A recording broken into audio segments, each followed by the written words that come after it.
natin sa mga traditional tanks, isa si Minotaur sa medyo malalambot eh.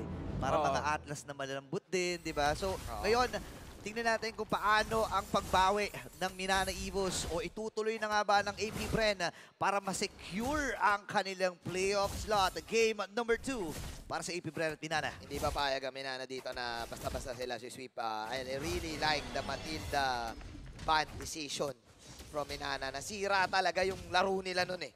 Sinira talaga. Wala silang pang-catch kasi kanina din doon sa Matilda. Ngayon, willing silang maghintay. Na wala nang sumusugod sa kanila eh. Goods na sila ngayon eh. Kagaya niya, no? Diba? Actually, yung ganda rin ng rotation na ginawa dito ng AP Bren ha. Iniwan nila si Ogun sa gitna para mag-clear. Tapos magkasama si Few, tsaka si Flap TC dun sa may bandang ibaba. Okay, so Wilderness Blessing. Tatlong agility dito para sa, of course, Roamer XP mid ng Minana Evos. Fast rotations ang mga gusto nila. And of course, pang-iwas din ng, especially yung ultimate ng isang Minotaur. Grabe yung mga strike talaga na yan nung isang... Uy, sinawakan Ala, nalason. Wow, Nalason. Ay, din na-heal! Nahil, grabe! Sobra galing mo naman itong Flap TC sa mag-setup na yun. Grabe na. Yung passive na yun. Grabe. eh. Passive na yun eh. Si Insan, grabe. Sa Insan ko na yan eh. Op. Pero grabe yung calculation ng Minana Evos dun, no? Calculated na sana yun. Kinulang lang ng 0.5. May 0.5 pala doon. Oo, kinulang lang. Na 10 bits lang eh. Pero, Grabe, nabilang mo pala yun. Oo. ngayon ha. Oy, rank first in damage share among mid laners. Itong si Lancy. Yun na nga. Ang daming nako-contribute talaga ni Lancy para din sa akin sa Minana Evos. One of the reasons why they have this win streak right now. Yeah, nung week 2 or week 3, merong isang game na sobrang galing ni Lancy. Of course, as the Valentina na pinag-usapan natin earlier before game number 1 started. So it's good to see that Lancy is getting the opportunities that he's getting. Yes, sir. Attack ang gagawin. Ngayon, kukunin yung heavy spin. Echo. Magsisimula si Kyle TZ dito ha. Habang si Flap, nagamit niya yung ulti niya. The Astral Echo na pinap na ngayon ni Lancy. Umiikot ngayon si Pew. Si Kyle muna ang makakuha ng Turtle. Nako, may pag-stun na ginawa si Ogwen. Penalty zone out. Para makawala, may healing pa si Spider Miles. As Spider Miles will help Lord JM to get out. Okay, so relatively still the same game except this time si Ogwen naman na imbes na lumilipad siya sa harap ng Minana Evos, nandun lang siya sa Turtle, naghihintay lang siya ng timing niya ng kanyang Minoan Fury at sakto din yung timing no, medyo na late yung retry ni KZ dahil sa pag-knockout. Ito na, nanggugulan na dito ang AB Bren ha. Ito na ang Kumutikan kanilang attacking ngayon. Di pa makuha. Nakuha niya. Nakuha pa rin ni KZ dito. Yes. And, Unless this time kasi walang pinoproblema yung Minana na umiikot na Matilda eh. Ngayon kasi pwede nilang i-poke yung baka. Yan o. Si Ogwen, pwede nilang i-poke-poke ng ganyan. Unless lumipad yan. paano lilipat? Wala ganong, unless magkaroon ng ganong skill. Eh wala eh. So, goods ang Minana. Kaya nila tong idala hanggang late game. Nga, no? Flicker lang siguro yung magpapalipad sa kanya. And nakikita naman natin pagdating sa clear wave, mataas para sa Minana Evos. Plus, may Bea na rin sila eh. And alam natin kapag hawak ni Doming AR ang Beatrix, may mga kakaibang ritual na ginagawa para makapanalo ng laban yan eh. Comfort niya to eh. Now, AP Bren actually, no snipe there. Items already has claws ang nabuo ni Super Marco. And of course, typical typing naman ni Rarash dito ni Domeng yung Blade of Despair. Uy, si Taunted. Spider-Mice ha? Tunted ngayon si Spider Miles. Spider Miles. Ay, nag-retry. First skill out. Basic. Spider Miles. Pero nag-retry si Caltesi doon, so medyo maghihintay sila bago umpisan yung Turtle. Kaya naman mag-buy time eh. Pero si Kaizen AR ay nandito. Heavy spin. Okay, heavy spin. Gagawin Nako, ni grabe! Eden. Nabundol yung motor! Ay, nako, meron pang itsura si motor dito! Ay! Motor! Grabe, dumidrifting! Buhay pa! Si Super Marco! Heavy spin ay nagamit din. Wow! Unleaded! Unleashed! Si Super Marco! Grabe, easy Ducati! Brum, brum, brum! Bumangking eh. Bumabangking. Ang tindi naman talaga naman kasi ni Super Marco. Ang tindi dumidrifting. Ang hirap gawin nun ha. Sa nakikita ko lang yung mga ganun sa X Games eh. Grabe. May Glock siya sa Ducati niya. 17 shots, no 38. Iba yung iba yung presence of mind dito ni Super Marco eh. Alam niya eh, na mamatahan niya na may magbabato ng Asa Recall. At ngayon, libreng pagong para sa kubanan ng AP Bren. At tingnan mo naman yung ginagawa niya. Nanganguha na siya ng mga gubatan or sa gubat dito sa paligid na Minana Evos. Pero may 1v1 pala dito Sa si bawat Lord okay. JM. Biruin mo, nabuhay pa siya doon. Oo. Kung isipin mo, commendable talaga yung ginawa ng Minana Evos doon. Yes. Nabitin lang na naman na 0.5 na naman. Oo, near Dami. perfect. Ay, pero ito ata yung ganda eh. Kahit ito na ata, finally malakikita na nila. Wala nang kawala. Yung brum-brum mo, sabi ni Domeng at ni Kaizen. Oo, tatlong ulti ang nagamit doon ng Minana Evos. Pero worth it naman kasi gold laner at si Super Marco ang kanilang napunteriya. Ngayon, magbabago ang ang plano dito yung Pew. Kinuha niya yung ulti ng Rafael, ha? Ay, pero tinanggal niya rin pala. Nagkamali ata siya. Kaya kinuha lang din niya and nakatulong din yung sa pagkuha ni Fune. Actually, siya yung nakalasit doon sa crab coin. Oo. So, a little bit better. Ito yung invade ng AP Bren, no? Pinipressure talaga si Invasion. Kaizen. Oo nga, pangalawa, ano na to, no? Pangatlo na ata to na pagpunta nila. TZ Brothers. Oo, sa orange buff. At nag-give up na, ginip up na ni Kaizen. Oo, sinuko niya. Right call naman eh. Kasi kung mag-stay pa siya doon, delikado at saka mawawalan ka ng magandang opportunity sa ibang parte ng mapa. So, good call for Minana Evos to back off. Pero AP Bren, tuloy pa rin. Uy, Okay, Astral Echo coming in from Lancy. Delikado. Okay, Lancy, Oop. nag-recall, nag-snipe. Oop. Ang bilis talaga nung motor, boss. Si Kaizen! O habang si Kaizen wala doon ngayon, umikot si Kaizen. Ako din, parang motor. ikot muna. Tsaka gusto ko lang sabihin level 10 na si Kyle TC dito. Level 7 pa lang si Kaizen AR. So pagdating sa objective at sa Wow, retrihan, malaki ang kalamangan dito ng AP Bren. Yeah, and again, this is the effect of the low-key pero high-key. Grabe ang epekto sa laban. So, yung Uranus. Low-key na high-key. So, Low-key na high-key. So mid-key. Mid-key. Mid-key. Tama. Balance lang. Mid-key. Tama naman, low-key, pero high-key yung effect. Oo. Mid-key. Mid-key, oo. Pwede. Tama. Oh, yun, Yung Yura talaga, no? Yung Yura. The Yura Fredrin combo, yung pag-invade, yung timing ng AP Bren sa pagsilip sa jungle ni Kaizen at sa pag-agaw ng resources sa kanya. Ayaw sumuko ni Super Marco. Oo, ayos yung makunat kasi yung Tormuts eh. Total, nakamotor naman siya dito eh. Oo, Tapos naka-minotor sila. So, minotor ng motor. Galing mo talaga. Galing mo. Minotor, minotor talaga. Minotor talaga. Tama. At doon lumamang ang AP Bren. Low scoring game na naman. Kailangan na ata natin masanay dito eh. For a time, nasasanay tayo, balugbugan eh. Pero ngayon, 3K gold lead for AP Bren.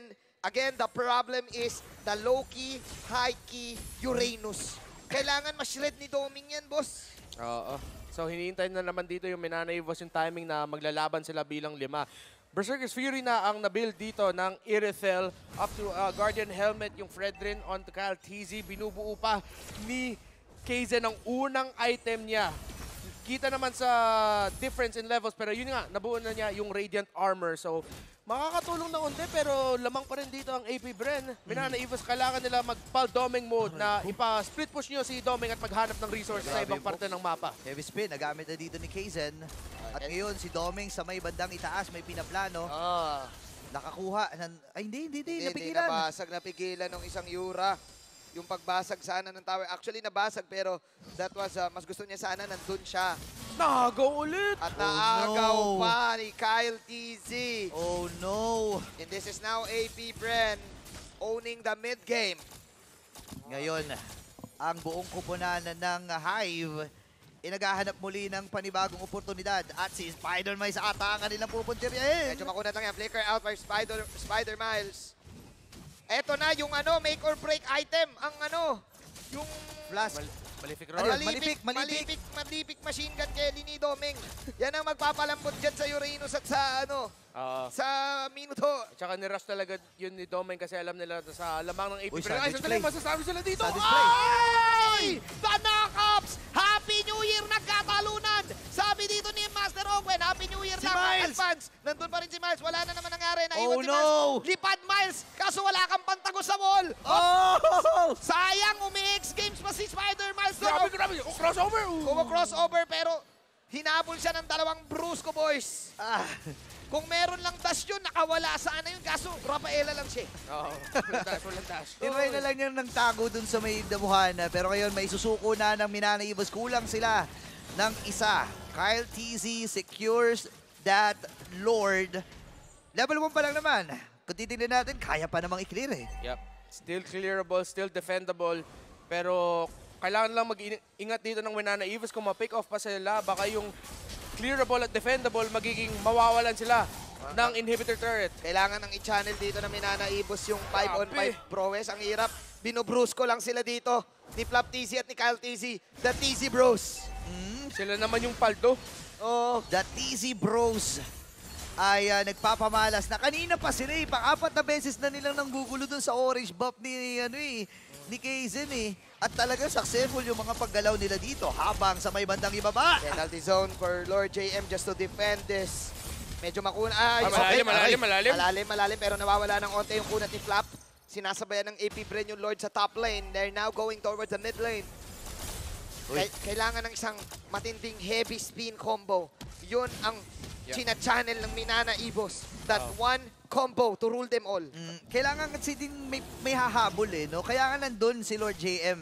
Hindi pa tayo nakakita ng mga flicker penalty zone sa 2 or 3. Pero yun ang importante. Kailangan magsakto yung heavy spin, magsakto yung penalty zone.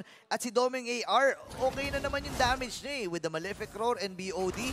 Di ba kaya na niyang tumunaw Kaya lang medyo may kabitinan pa yan. At ito na naman, na Flap TZ. Nanggugulo na naman sila doon sa may orange buff. Okay, at least ngayon nakuha naman ni Kaizen.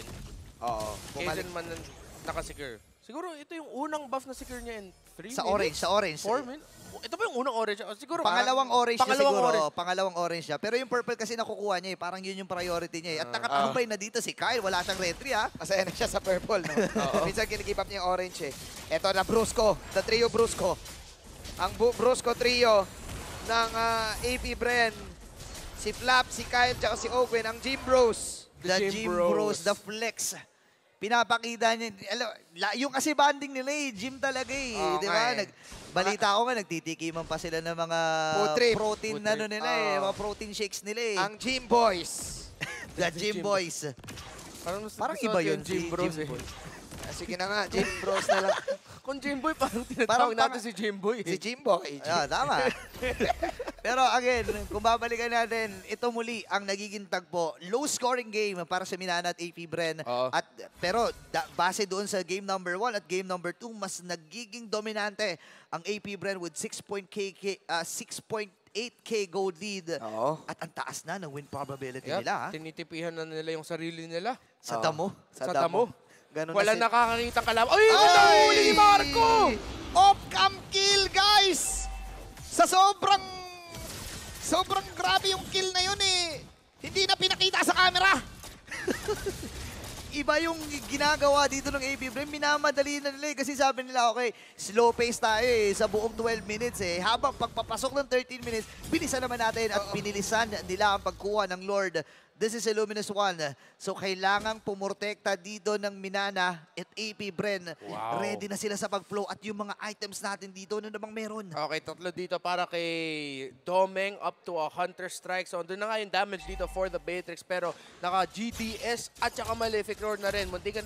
Malapit na mag-full build dito si Super Marco. Mukhang Wind of Nature na lang yung hinahabol niya. Up to a Guardian's Helmet si Kaizen. So, at this point, of course, yung heavy spin pero magiging frontliner tank na rin siya. But still, kulang pa rin ata yung damage dito ni Lancy. Only the Clock of Destiny, Lightning Truncheon at saka Enchanted Talisman. Kulang pa yung mga Genius One at saka yung mga Divine Glaive. Kailangan nila yung pang talaga, pang Pang-tunaw. penetrate. It's still not over. Again, one great combo. Kaso parang hirap gawin Yun yung pinag-uusapan natin Kailangan umabot. Ang problema kasi kapag lumapit ka, kung makalasot ka man sa barikada na meron si Ogen, andyan pa si Flap. Tapos andyan si Kyle, same with View. Bago mo maabot itong si Super Marco, so ang dami mong stage na dadaanan. Kumbaga pag may mga boss, level 1, level 2, level 3, level 4. Ngayon, basag na rin yung gitna. Delikado to. Ang daming item na kuha ngayon ng AP Okay, Bren. Astral Echo coming in. Alright, Astral Recall, pokes lang. Okay. Back off. Safe dito. Sobrang kontrolado ngayon ng AP Bren. Walang asim no? Walang asim. Maghahabol ba si na Kaizen though? Lumabas si na Kaizen. Okay, medyo delix ata ito pero si Kaizen ang pupunti rin. Nandun yung stomp. Okay. Habang si Few ay narito rin. Ginaw ni View si Kaizen. Ayun yung presence shot. Ikot mula kay Kaizen. Nandun sa likod si Super Marco. Kung may boom, meron din brum na binabanat si Super Marco. Wow! At with a snap na wala si Kaizen. Kahit lamang na yung AP Bren, malapit na mag-10 nila, sobrang kontrolado pa rin nila. dahan-dahan na laro na AP Bren. Ibang AP Bren to. May mga pangilang asim moments eh. Kaya dun sa guhit mo, boss ha. Oo. Kalma lang. Okay, stay in your lane lang ha. Stay in your lane. Binabanatan ngayon si Lord JM. Basag na ngayon ng tower. Nag-out lang muna yung AP. Nako! Wow, Sinubukan ni Lord JM si Super Marco pero nakapag-leap out. Actually, hindi naman nag-leap ang motor. Pero yun na yun. Nakapag-jump out. 1-5. It's still Minana Evos on the defense. Until when? Until when yung ganitong depensa? Yan, nakakapagod ito, nakaka-drain at nakakaubos ng lakas. Pero ang Minana Evos, hindi sila pwede magpadaig. Mental fortitude is the name of the game para sa Minana Evos. AP Bren, ito yung nakakatuwa eh. Alam na nila ngayon kung kailan pepreno. Dahil nga may motor dito at may Minotaur, pumipreno na sila. So may DHS na dito, si Domeng, the Beatrix. Nakakay Domeng yung ano. Tingin ko nakakay Domeng dito yung ticket.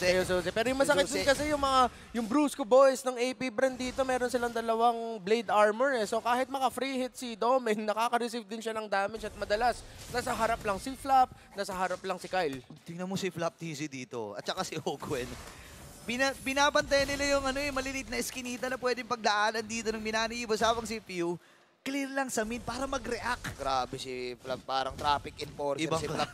Ibang klase si Kuya Flap. Traffic enforcer gaming si Flap. The zone. May checkpoint eh. Okay. Grabe. Wala na, suko.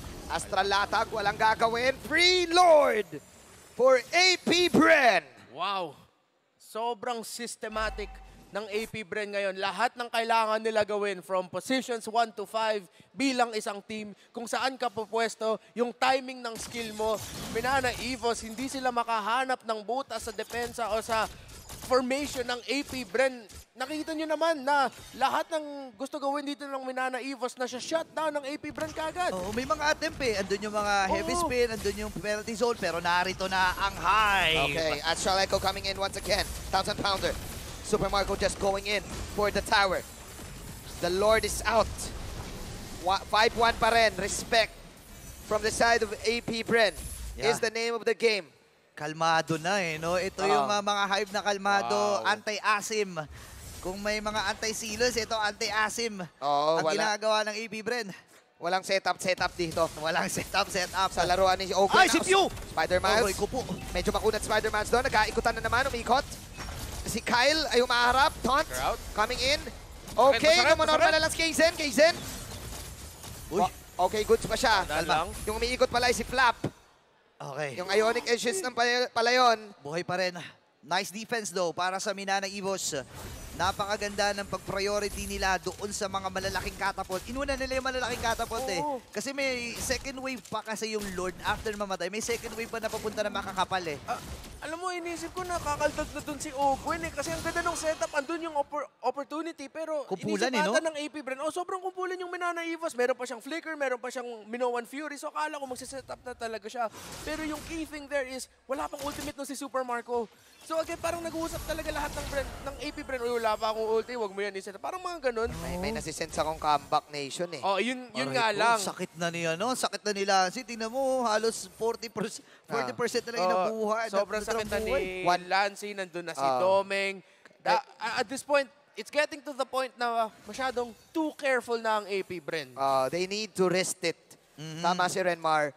Then again, ito isa sa mga win condition na nakikita ko eh. Merong Renner's Apathy, merong Astral Recall. Danobatrix. Danobatrix, ayan o, parehas gumuguhit yan eh. Danobatrix. Parehas gumuguhit yung, ayun o, parehas gumuguhit yung skill na yan. Pag yan, na-shootan yung motor ni Super Marco, dalawang gulong yun eh. Yari yun, dalawang hit lang. Nakita natin kanina yung unang hit, kalahati agad yung buhay eh. Isang skill shot para sa isang gulong, yung isa para sa likod. Dalawa lang yung gulong kasi nung motor eh. So kailangan, kung ikaw si Super Marco, dapat talaga parang Formula 1 talaga yung kalawan mo. Magaling ka makiramdam ba, banking ka left and right. Kasi pag natsambahan ka nung dalawang banat na yun, talagang wala na. Yung ubos. Yung buhay mo, ubos. DRS muna. Pero again, may kita rin natin, no, kahit ganun man ang nangyayari para sa Minana Evos, focus pa rin sila sa pag-clear ng minions, pag-flow nito, in case that AR, tinitibayan niya rito, dalawa ang kanyang kaharap. Tino mo, pinagsasalit-salita lang siya ni Flap at saka ni Kyle. Yan. Ang kunat nila. Naglolokohan lang yan, naglolokohan lang yan. Oo, huwag niyo pansinin yan. Oo, lokohan lang yan. Lokohan lang. Ang titignan natin dito, yung dalawang marksman. Uy, sandali, yung pwesto dito ni Ogren at Fio, mala echo vibes yung mga ganitong pwestuhan. Ito na naman, Okay. no? Yung sandwich sa late Lord fight. The Deadly Magic. Magkukonsilyan, tas maggagank yan. Magsasandwich to. Hahayaan din ba to ng Minana Evos? So, kalahati na buhay ng Lord. No. Ay, nakita ata ni Nakita, Lancy? nasipat ata dito. Oo, nasilip ni Lancy. Okay. So, kakalma, hahatakin din ni Kyle. Walang sa may Astral Echo? pinakagilid. Para any moment ay pwede niyang hatakin at ma-reset. Ang kunat na rin ng Terizla, boss, ha? Wala pa palang patay Heavy spin Lord nagamit! Jim. Nag-heavy spin si Oh Kaizen. no! Nagamit spin. yung heavy spin. Conceal coming in, kalahati na rin. Oh, Ay, naku, Rush Lord na to. Ayan na. nararamdaman ko na yung marka ng Astral Rick. Aray ko po! Masakit! Aray ko, Unang bes! gulong. Kailangan mag-pit stop. May isa pa Ay, gulong. naku Ay! po! Masyadong mabilis dito yung motor para mahuli noon ng penalty zone. At ngayon, 7K ang buhay ng Lord.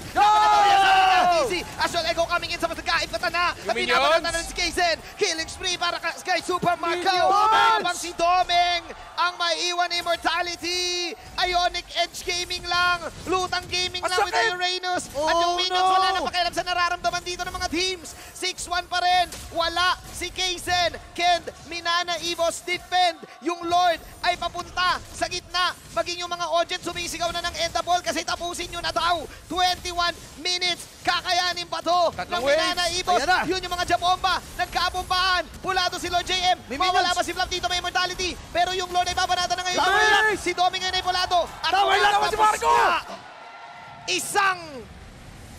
Isang clash to finish it all. AB Brand.